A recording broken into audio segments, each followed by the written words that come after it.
हर व्यक्ति इस धरती पर एक उद्देश्य से आया है। सबके अपने जीवन में अलग अलग उद्देश्य हैं, लेकिन आत्मिक उद्देश्य जो एस्ट्रल वर्ल्ड का है वो सभी का एक ही है। और हम अपनी जिंदगी में इतने व्यस्त हैं कि हम अपने मूल भाग को ही भुला देते हैं कि हमारा जन्म क्यों हुआ है। लेकिन हमारे आत्मिक लक्ष्य को जानने से पहले हम अपनी आत्मा के बारे में थोड़ा विस्तार से जान लेते हैं, और उससे भी पहले ये जानते हैं कि आत्महत्या का क्या अंत होता है। आत्महत्या करना सबसे बड़ा पाप है। अगर आप अपनी माँ को जान से भी मार देते हैं तो उस पाप की सजा भी माफ कर दी जाती है, लेकिन आत्महत्या करने की सजा कभी माफ नहीं होती। तो आत्महत्या करना सबसे बड़ा गुनाह क्यों है? यदि आप आत्महत्या कर रहे हैं तो इसका मतलब है कि आप अपनी शारीरिक आत्मा को मार रहे हैं, जो भगवान द्वारा मोक्ष प्राप्त करने के लिए दी गई है। और मानव शरीर ही मोक्ष प्राप्त करने का एकमात्र तरीका है। मोक्ष का मतलब होता है कि एक आत्मा जो पुनर्जन्म और मृत्यु के चक्र से मुक्त है और सूक्ष्म अनंत काल तक जाती है। और यदि आप इस चक्र को नष्ट कर रहे हैं तो इसका मतलब है कि आप मोक्ष ना मिलने से आत्मा के जीवन को नष्ट कर रहे हैं, क्योंकि आत्मा का एकमात्र उद्देश्य मोक्ष प्राप्त करना है। इस पाप का दंड क्या हो सकता है?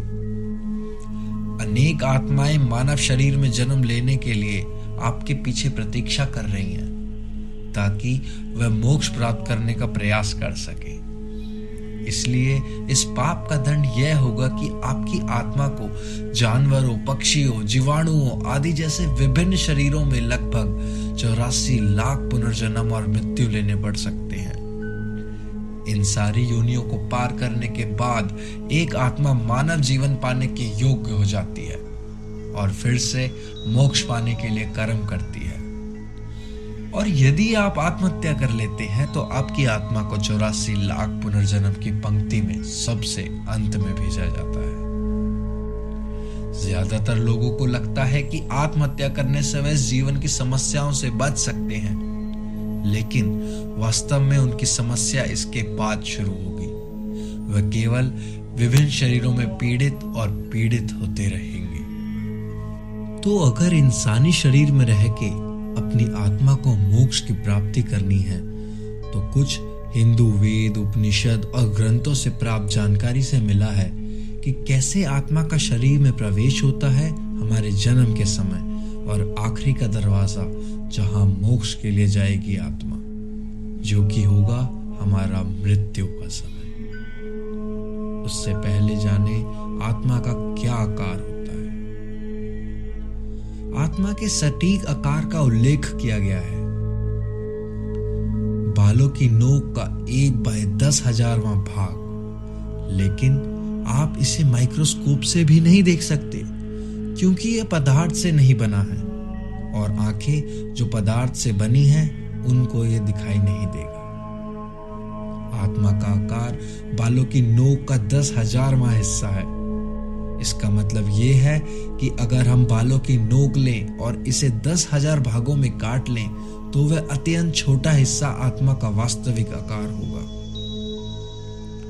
श्वेतस्वतर उपनिषद आत्मा के आकार की पुष्टि करता है। श्लोक बलग्रा सता भागस्य सतदा कल्पितस्य च भागो जीवः स विजनेय सा कतन्य कल्पते। आत्मा अति सूक्ष्म होते हुए भी असाधारण रूप से शक्तिशाली है। आत्मा हृदय के क्षेत्र में स्थित है और चेतना और सभी ऊर्जाओं का स्रोत और कारण है। हम जो भी दुख और सुख अनुभव करते हैं वह शरीर में आत्मा की उपस्थिति के कारण ही होता है। आत्मा शरीर छोड़ती है तो चेतना चली जाती है और शरीर मृत हो जाता है। मुंडक उपनिषद बताते हैं कि आत्मा 5 प्रकार की वायु जैसे प्राण, अपान, व्यान, समान और उद्दान में तैरती है। यद्यपि आत्मा बहुत पवित्र है, लेकिन भौतिकवादी दूषण के कारण वह अपने आध्यात्मिक गुणों को प्रदर्शित करने में सक्षम नहीं हो पाती है, जो उसको अनंत मोक्ष के द्वार ले जा सके। एक आध्यात्मिक आकांक्षी आत्मा को मोक्ष के लिए आध्यात्मिक विकास के 10 चरणों से गुजरना पड़ता है,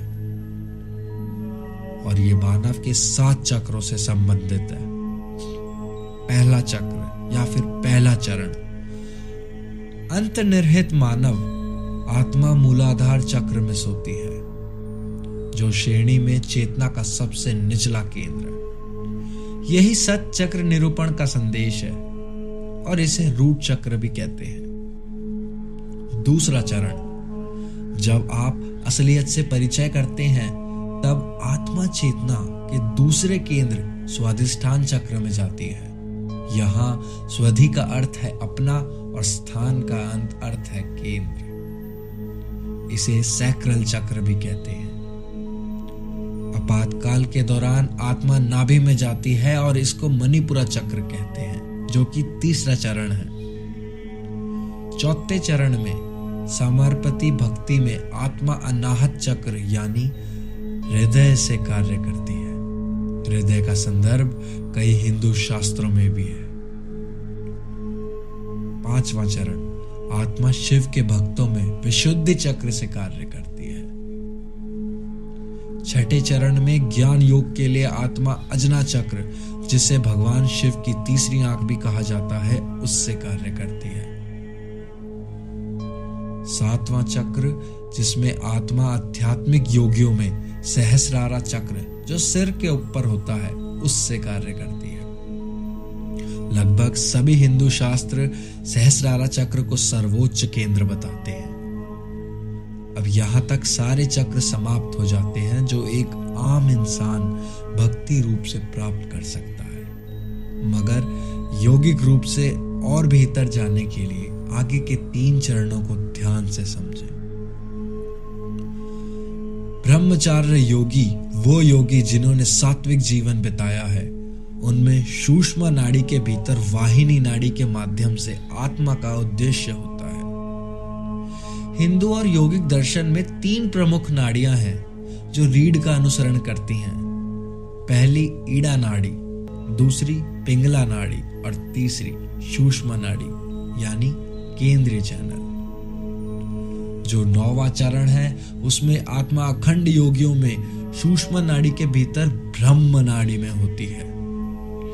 ब्रह्म नाड़ी वो मार्गों का नेटवर्क का हिस्सा है जिसके माध्यम से शरीर में ऊर्जा का संचार होता है। यह नाम संस्कृत के ब्रह्मा से आया है, जिसका अर्थ है दिव्य या फिर पवित्र, और नाड़ी जिसका अर्थ है चैनल या फिर ट्यूब। त्रैत्य उपनिषद और अखंड सूत्र में इसका उल्लेख मिलता है। 10वां चरण और आखिरी चरण, जिसमें आत्मा ज्ञान और मोक्ष के लिए वैकुंठ में निवास करती है। वैकुंठ मानव मस्तिष्क के वेंट्रिकल्स में खारे पानी से जुड़ा है, जिसका संदर्भ हमें अखंड सूत्र से भी दिखता है। जब आत्मा इन 10 चरणों से गुजर जाती है, तो फिर इन 10 चरणों को पार करके आत्मा मोक्ष की ओर प्रस्थान करती है और इस जीवन मृत्यु के चक्र से मुक्ति पा लेती है।